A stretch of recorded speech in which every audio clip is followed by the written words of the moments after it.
Beautiful folks, what is up and how are you doing? This is your favorite struggling R&B producer, Valentine the Plug, live from the Danger Room, guitar in hand. And this is the Summer Walker type beat that we are going to be making today.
Alright, beautiful folks, glad that you're back with me. My name is Valentine the Plug, and today we're going to be making a Summer Walker type beat. I don't want to waste too many time. I just want to start immediately by breaking down the guitar. So I'm playing a simple 1-4-5 chord progression in the key of D minor, and I'm starting off with the title of the chord, a D minor 7. Transitions into a G minor 7 chord. Lands on an A sharp minor 7 chord. So this is basically it.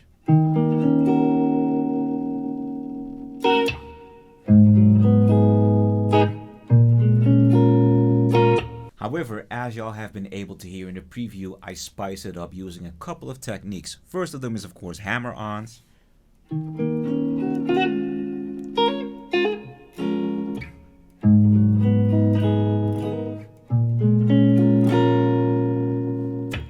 That. And then there's the second technique. It's not really a technique, but I play a couple of licks in a minor pentatonic scale, and it sounds a little bit like this. And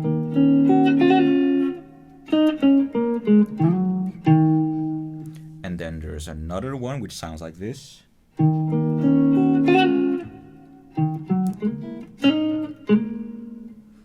That one was a little rough, but you get the gist of it. So the entire thing sounds a little bit like this. I'm gonna play it slowly so y'all can follow along.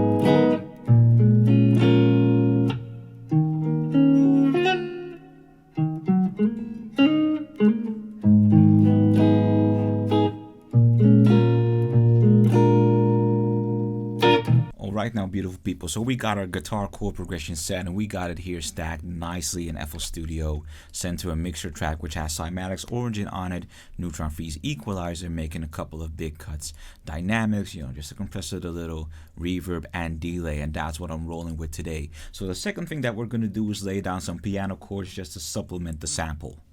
Now, me personally, I have a habit of supplementing my guitar samples with piano because I feel like it's a very important additional layer to add to your samples. It does give it an extra layer, it gives it a little bit more bass, gives it a little bit more expressiveness. You got the guitar being hella expressive already with the hammer-ons and the pentatonic licks, but you add a piano to that with just a layer of softness and smoothness. That's what I really like. So that's why I always keep supplementing with piano and other layers. So I set my scale to D sharp minor, which is the scale that we're working with. If you want to know how you can do that, you can basically basically just go to view, go to scale highlighting, and select the scale that you're working in or the scale that you want to work with.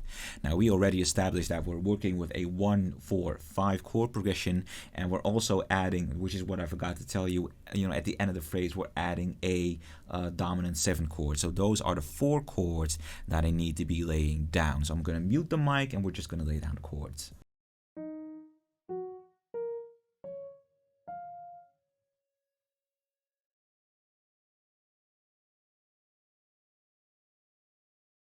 So, like I said, first chord on the first degree, which is a D sharp minor 7 chord, I actually added another major third, which turns it into a 9th chord.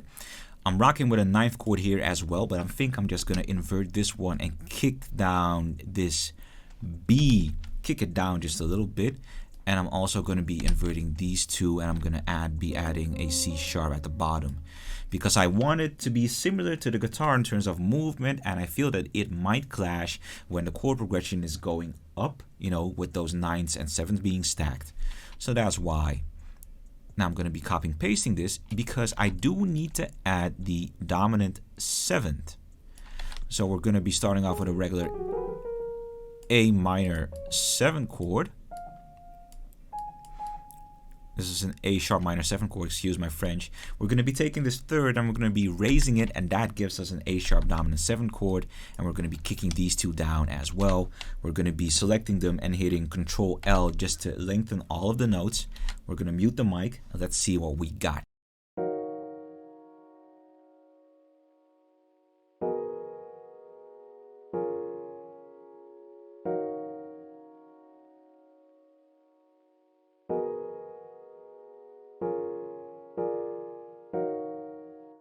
Sounds amazing, good. So we're going to turn down the velocity just a little bit because we want that softness. It sounds a little bit too harsh.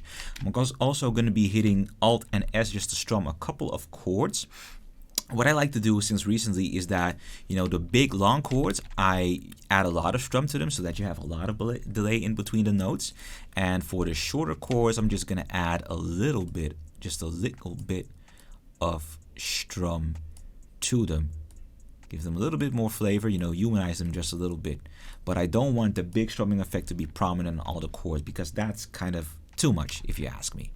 So right here and right there. Perfect. Let's move on. And look, beautiful people, it's no secret that obviously I am very much inspired by Still Over It, which I feel is a 10/10 album. That album is pure crack, I'm telling you. It's so good. Ronald Reagan is jealous of the recipe. It's that pure. It's the purest form of crack. But the track that inspired me the most is actually Unloyal, featuring Ari Lennox's beautiful voice. And you can actually hear it back in the chord progression that, in terms of feel, it is relatively similar.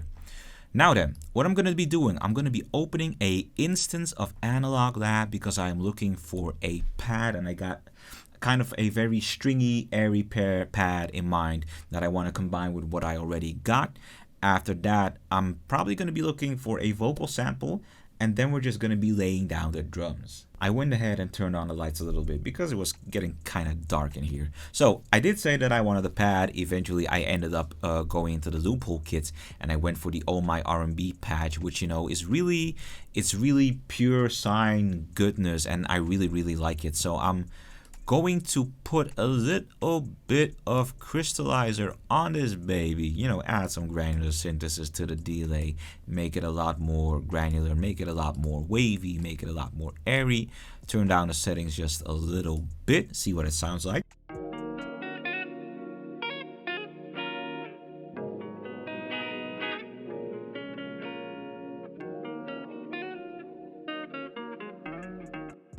It's perfect like that, but I'm not done. I'm going to be adding a little bit of shaper box on top of that baby as well. Plus, I'm also hitting Control S because I hate for this project to get lost.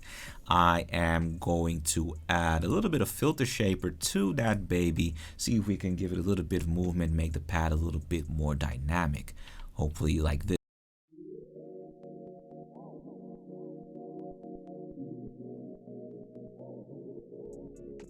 I like it already, man. Shaper Box is always coming through with these creative patches. They're standard patches. They're nothing too special, but it's just applying them deliberately. Perfect like that.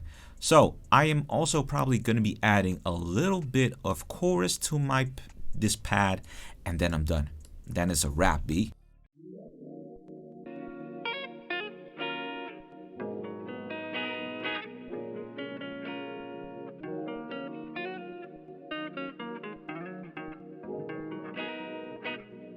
So I got a dope vocal sample, but it's a little bit too present, so I do need to make a bit more EQ cuts, take out a lot more highs, maybe give it a lot more low. See what it sounds like right now.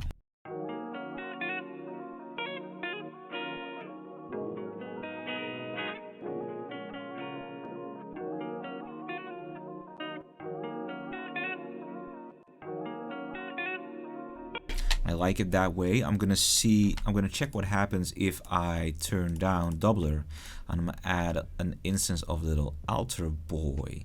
See what happens when I change the formats, give it a deeper effect maybe. Switch that up and mute the mic.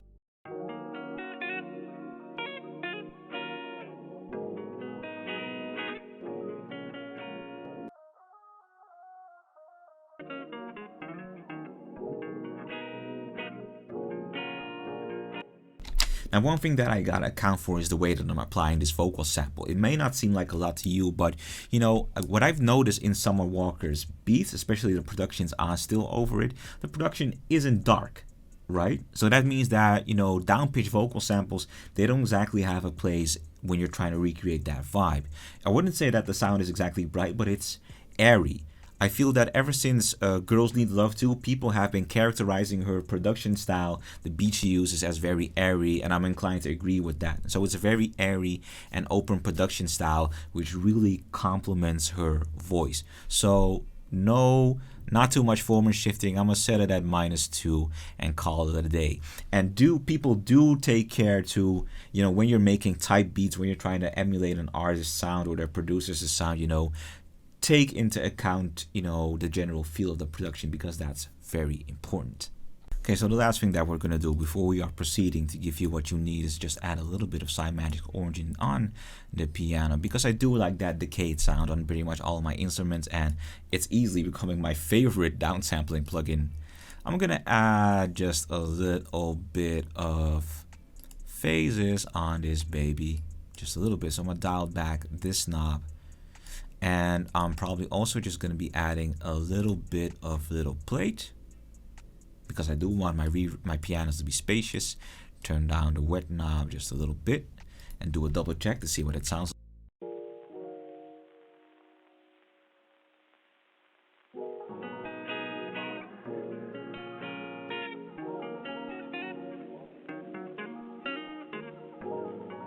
Alright, so let's talk about this drum ensemble real quick. I got my, I call it the Reggie 808, but it's basically the 808s that I made in Sublab. They're super basic 808s with a lot of sub, not too much harmonics, simply because I like clean 808s and not the mostly trappy 808s that are very popular right now. I've got a snare, a kick, and a hi-hat, all from a Kyle Stenberger kit, which sounds like this.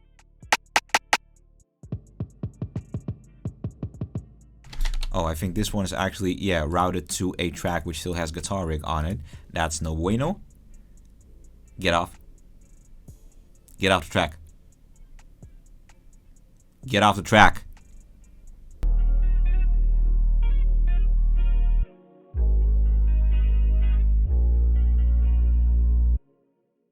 And now we're just going to be laying down a very super basic hi-hat pattern, and I fully intend to spice that up with some rolls. Turn up the tempo just a little bit.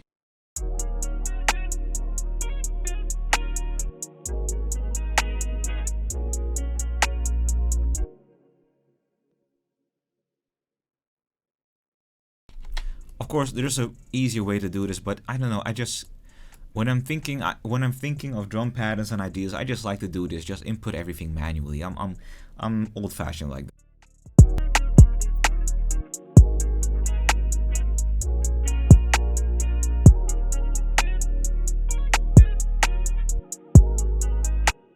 So this is a good like tentative idea. I'm definitely going to turn down the snare and take out a couple of highs from the snare as well, because I do want a kind of a warm snare, but I do also want it to be kind of muffled. I don't need it to be so bright.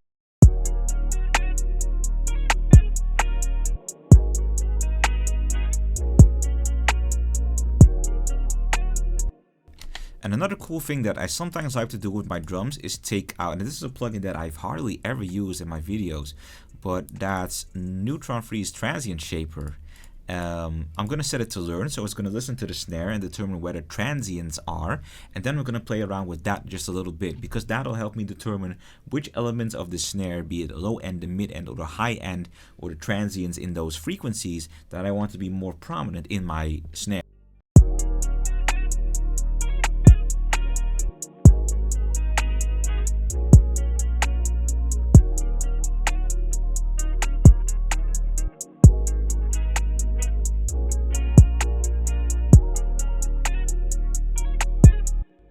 And the difference between this and an EQ is that this just allows me a lot more precision over like little tidbits of the frequency spectrum. Now what I'm going to be doing with my hi-hats is I'm going here to the envelope. Of course I want my attack to be like this. My attack's fine. I'm going to turn down every knob and I'm going to be playing with the hold. I'm going to be setting it to a very low hold. So it's going to hold it very short so that my hi-hats kind of sound stuttery and jittery and don't have a lot of sustain like this.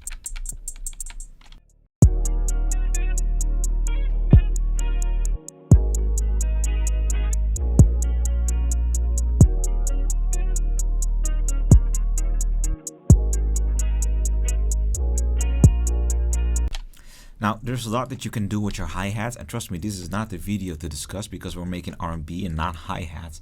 But one of the things that I like to do is play a little bit with the pan. So sometimes I pan a little slide to the right, and I pan a little slide. Slides. Slides are for 808s. And I pan a little bit to the right, some more, and I pan it a little bit to right, just like that. You know, that does make it a little bit interesting, and sometimes and I think this is a pretty well-known technique, a little bit of chorus on your hi-hats goes a long way.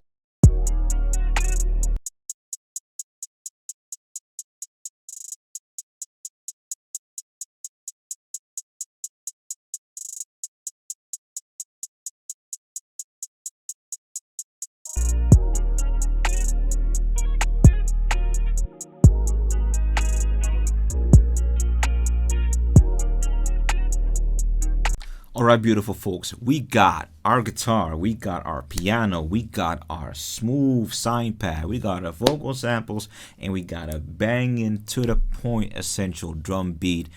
This beat does not need anything else, so this is where we call it a day. I hope that y'all enjoyed me breaking down the guitar, and I do hope that you feel inspired to pick up that instrument, because that instrument is super rewarding. I hope that y'all enjoyed my little breakdown about the chords that I made and the theory behind them, of course. 1, 4, 5 chord progression. Keep that in mind and apply that in your beats if you want to make R&B. I do hope that you enjoyed a little bit of the insights in my decision making in terms of drums and why I feel it's important, and of course my insights about the general feel of Summer Walker type beats. And if you've got that out of the video, then you're good. But if you didn't, but you were entertained, you're good as well. Either way, thank y'all for tuning in as always, and I'm going to see y'all in the next video. Peace.